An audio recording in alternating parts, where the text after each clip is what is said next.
Revista Venevisión, líder en opinión, por tu canal independiente, Venevisión. Bienvenidos a Entrevista Venevisión. Hoy nos acompaña Felipe Mujica, el secretario general del MAS, el Movimiento al Socialismo. Bienvenido. Buenos días, ¿cómo estás tú? Todo bien, vamos a empezar hablando de diálogo. Esta semana se espera que vengan los facilitadores internacionales. La oposición agrupada en Mesa de Unidad Democrática ha dicho que no va a participar y, citando palabras del secretario ejecutivo Jesús Torrealba, el diálogo colapsó y es un capítulo cerrado que no será reabierto a menos que se plantee con nuevas condiciones. ¿Usted qué cree que se ganó o se perdió con ese llamado diálogo? O en todo caso, ¿qué balance hace de esas reuniones que hubo entre el 30 de octubre y el 6 de diciembre? Yo creo que la primera cosa que debemos afirmar los venezolanos en relación al tema del diálogo es que no se puede prescindir del diálogo. El que haya fracasado la MUC y haya fracasado el gobierno en el intento de diálogo no quiere decir que el diálogo no sea el instrumento. Nosotros, en el caso del MAS, acompañamos absolutamente la declaración que dio la conferencia episcopal, el monseñor Diego Padrón, donde señala que el diálogo sigue siendo un camino que tiene que ser instrumentado, pero para que ese diálogo avance es necesario que se corrijan los errores que se cometieron. ¿Cuáles son los errores? En primer lugar, pretender un diálogo donde el gobierno tenía un solo propósito, que por cierto lo logra, que es dividir a la MUC. Y por otro lado, la MUC, el único propósito que tenía en ese momento con ese diálogo era ocultar el fracaso que había tenido en la convocatoria al revocatorio. Entonces, por supuesto, tú no puedes pretender en ninguna parte del mundo convocar un escenario de diálogo donde los temas son tan subalternos, uno para dividir y el otro para ocultar su fracaso. El diálogo hay que recuperarlo, hay que restablecerlo, y esto tienen que comprenderlo incluso los facilitadores. Para que ese diálogo avance tiene que ser con otros factores, tiene que ser un diálogo plural, un diálogo donde el tema central del diálogo sea Venezuela, en letras mayúsculas, y no los temas subalternos que estos dos sectores, que de manera polarizada pretenden imponerle al país un ritmo que finalmente no resuelve ningún problema. Yo creo que esta experiencia, que por cierto no es la primera, recuerda que hace unos años había fracasado otro intento de diálogo, después intentaron hacer otra cosa en República Dominicana que también fracasó, y este nuevo intento fracasa porque allí no hay los puntos esenciales que permiten que sectores adversos, sectores que están enfrentados, puedan avanzar. Allí es imprescindible que en esa mesa de diálogo se sienten otros sectores políticos, se sienten las universidades, se siente la sociedad venezolana, de tal manera que sea un diálogo plural, y un diálogo plural donde la composición de la mesa de diálogo sea de tal naturaleza que si alguien decide pararse, haya por lo menos 4, 5, 6, 7 sectores que digan: nosotros no nos paramos, y creemos que no nos paramos precisamente para garantizar que esto avance. Entonces, la conclusión de este asunto es que la experiencia del diálogo tiene que reconocerse lo importante de haberlo intentado. Lo intentaron dos actores absolutamente negativos desde el punto de vista de su propósito. Eso dan cuenta los propios facilitadores cuando se refieren al hecho y no entienden cómo se puede haber comportado el gobierno y la MUC de esa manera, que incluso lo que le transmiten al país tuvieron que aclarar no sé cuántas veces de qué se trataba. Por eso vale la pena reivindicar lo que dice la Iglesia venezolana, vale la pena reivindicar el diálogo como modalidad, porque en definitiva, si nosotros no acudimos al diálogo, ¿cuál solución tenemos? La violencia.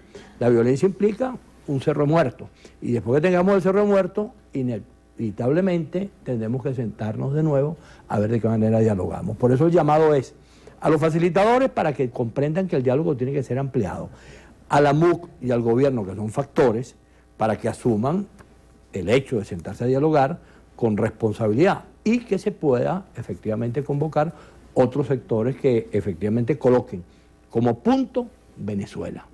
El MAS está justamente cumpliendo 46 años y va a presentar lo que llaman ustedes un acuerdo nacional por Venezuela. Denos detalles sobre ese acuerdo, qué propone y también qué consecuencias o qué implicaciones trae para el ciudadano común, para el venezolano, esta pugna entre poderes.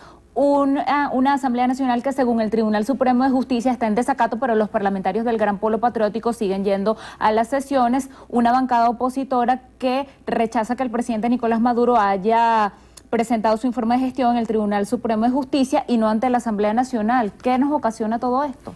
Esa narrativa que tú haces evidencia claramente lo que tenemos en Venezuela. Nosotros lo hemos dicho de distintas maneras. Nosotros dijimos, por ejemplo, en plena campaña electoral de la Asamblea, le dijimos al país, hay que tratar de que la Asamblea no se polarice. Porque si la Asamblea se polariza, simplemente lo que va a ocurrir es lo que está pasando. Porque, por cierto, ambos dijeron, tanto la MUC como el gobierno, lo que iban a hacer con la Asamblea, lo que finalmente vimos. Unos dijeron que iban a sacar a Maduro en 6 meses y el gobierno dijo, bueno, no vamos a permitir que saquen a Maduro en 6 meses, entonces bueno, vamos a desconocer la Asamblea con todas las consecuencias. Esa situación lo que nos evidencia, conjuntamente con los comentarios que tú hiciste, que estamos en presencia de una situación verdaderamente compleja. Tenemos el peor gobierno que haya existido en Venezuela durante mucho tiempo y tenemos lamentablemente también una oposición expresada en la MUC que es tan mala como el gobierno. Y es lo único que explica el que un gobierno tan malo no haya todavía, se haya conseguido en Venezuela una manera de resolverlo. Hay otros sectores, el más entre ellos, que hicimos una proposición, esa proposición no tuvo respaldo de los venezolanos, pero que a pesar de que no se haya expresado ese respaldo electoral, sin embargo sigue teniendo plena vigencia el tratar de construir un escenario que evite que continuemos en el esquema de la polarización y que impida que el país siga frente a esta situación de dos grupos pugnando cada uno por sus intereses y donde Venezuela no cuenta. En ese contexto surge la proposición, por Venezuela, un acuerdo nacional. ¿Por qué decimos por Venezuela? Bueno, porque hay que dejar a un lado todo el esquema subalterno donde cada quien hace las cosas a partir de sus intereses particulares. ¿Cómo construir un acuerdo nacional de esa naturaleza? Bueno, primero tiene que ser plural. Ahí tiene que haber sectores de todo lo que es Venezuela. En Venezuela van a seguir existiendo chavistas, adecos, copellanos, masistas, de Voluntad Popular, de Un Nuevo Tiempo, de Primera Justicia. Ese es el pluralismo político, además de la sociedad venezolana, con todas sus instituciones y con todos sus gremios. Hay temas que son imposibles de resolver solamente porque una parte del país pretende hacerlo. Por ejemplo, el tema económico, eso no lo puede resolver ni el gobierno, ni la oposición expresada en la MUC, ni ningún otro sector solo. Eso solamente se puede resolver si se convoca a la totalidad de los factores que tienen que ver con el tema económico.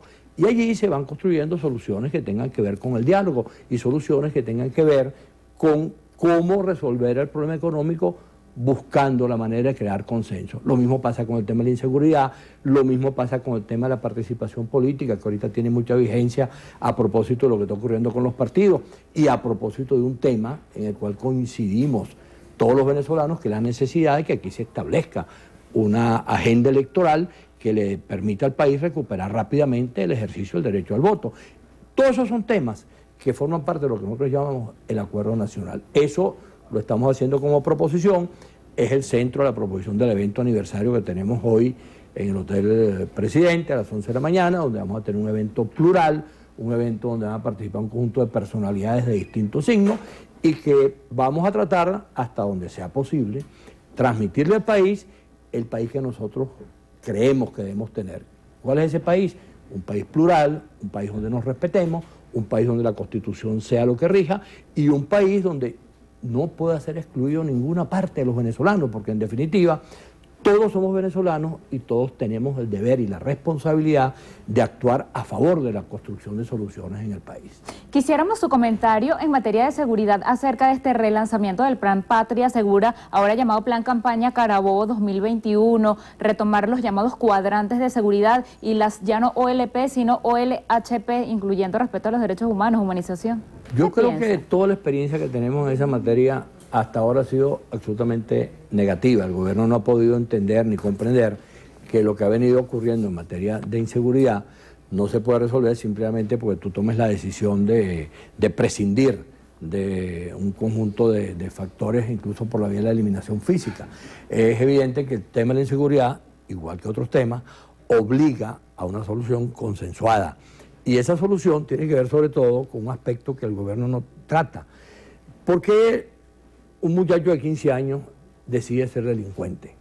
Bueno, pues cuando llega a los 15 años y se consigue que egresa de primaria y tiene que escoger entre seguir estudiando y ve enfrente el malandro, y el malandro es el que tiene las drogas, y es el que tiene las armas, y es el que tiene el dinero, y ese es el camino más corto, bueno, la decisión está muy clara. Mientras no haya una clara posibilidad de que esa parte del país que escoge el camino de la delincuencia tenga otro camino, que es el camino de estudiar, el camino de convertirse en un profesional y el camino de tener la garantía de que una vez que sea profesional va a tener suficientes ingresos para poder desarrollar su vida, bueno, estará la otra opción. Entonces, ese problema no solamente se resuelve con que yo tenga la capacidad de denunciar y llamar por teléfono, mira, que me pasó tal cosa, entonces resulta que el que estoy llamando a lo mejor es cómplice de lo que me pasó.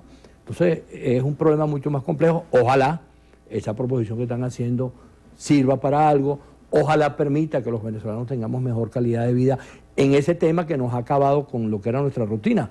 Los venezolanos a las 7, 8 de la noche en cualquier ciudad de Venezuela está íngrima y sola y todo el mundo está tratando de ver cómo llega lo más rápido posible a su casa, pues no sabe qué le puede pasar después que eso ocurra. Eso no es posible resolverlo simplemente con esos anuncios.